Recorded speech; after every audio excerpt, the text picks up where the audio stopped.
In the Factor follow-up segment tonight, it's been a tough month for Obamacare. Its maiden voyage made the Hindenburg look resilient. The rollout resulted in an online nightmare for many people trying to register, with websites crashing and refusing to load. Yet the president continues to stand behind Kathleen Sebelius. She's the head of the Health and Human Services Department, and she's not just getting a lot of blame for the mess, she's becoming a punchline. We're going to do a challenge. I'm going to try and download every movie ever made. And you're going to try and sign up for Obamacare, and we'll see which happens first. Okay. How many have signed up thus far? Fully enrolled? I can't tell you because I don't know. So how big of a catastrophe was this? Joining me now from L.A. Fox News contributor Leslie Marshall, and from Washington, Mark Thiessen, a former speechwriter for President George W. Bush. Leslie, I go to you first. I'm going to give you three choices. Has Obamacare been a total catastrophe, a complete catastrophe, or a total complete catastrophe? One of the three, please. Oh, I'm sorry, Greg, I can't hear you. Yeah, there's something wrong with my audio here. It's not a catastrophe. For crying out loud, Twitter nearly crashed when it first started. It's very typical when a website, and the fact I'm talking tech talk at the moment is frightening, but when there is a high spike with any company when they start a website, even Twitter, this can happen. And quite frankly, Greg, it shows that so many people want it. The system crashed for everybody saying nobody's interested. Nobody's interested in signing up. Wow, that's pretty amazing. Wow. Twitter crashed because millions of people were getting on it. No, I think there were 5 people in Iowa that signed on, and I think they thought they were trying to get a free vacation.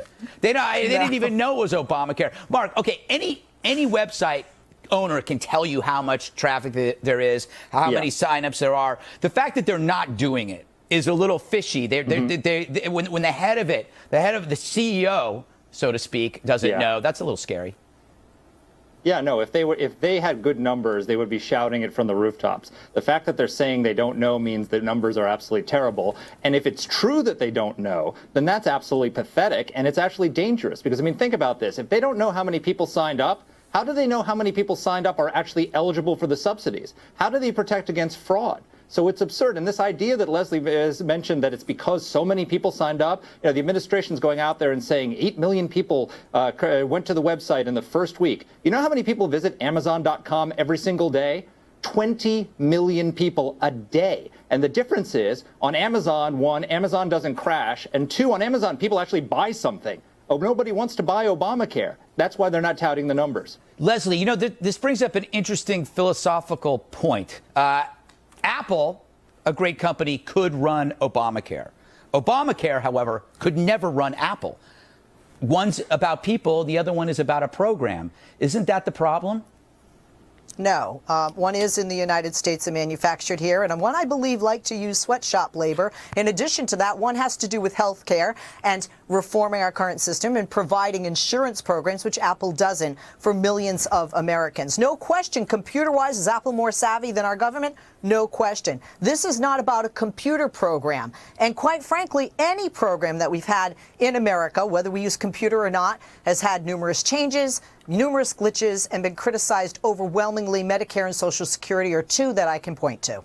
Leslie, you're spinning like an ice skater on Adderall. The point I was making was that governments don't have business models. That's why people go to government, because they don't have a business model. Mark, the fact is, only businesses can do business.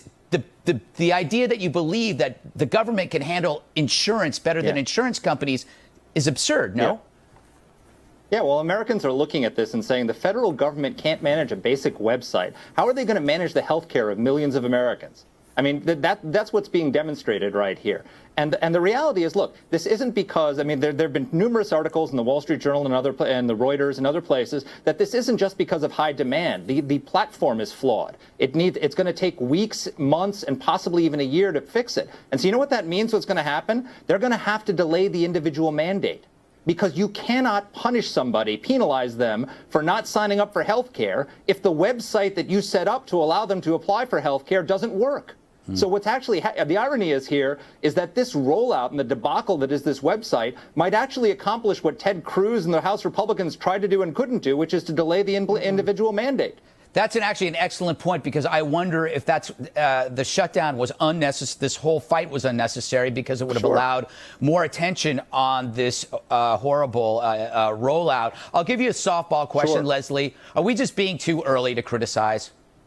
Absolutely. The bottom line is, if you were, to me, what are you going to say a year from now if people are happy with it, like the president says you won't call it Obamacare anymore? And if this had been Bush Care, because it was originally a Republican idea, the health reform concept, this wouldn't have been getting the criticism. Give it the time. If it fails, then put it to a vote. And I think people are going to be very happy with it. It is more affordable. And by the way, Mark, when you say the government can't handle health care, well, the congressional members, the senators, the president seem happy with their health care. And everybody on Medicare does. Everybody on Medicare that walks into my husband's medical center, which I co-own, they're very happy with it. 7 people in Louisiana. The biggest advocates for Obamacare are running from it like it's Godzilla. Yeah. All right, Leslie. No, they're not. Mark, we got to go. Thank you very much.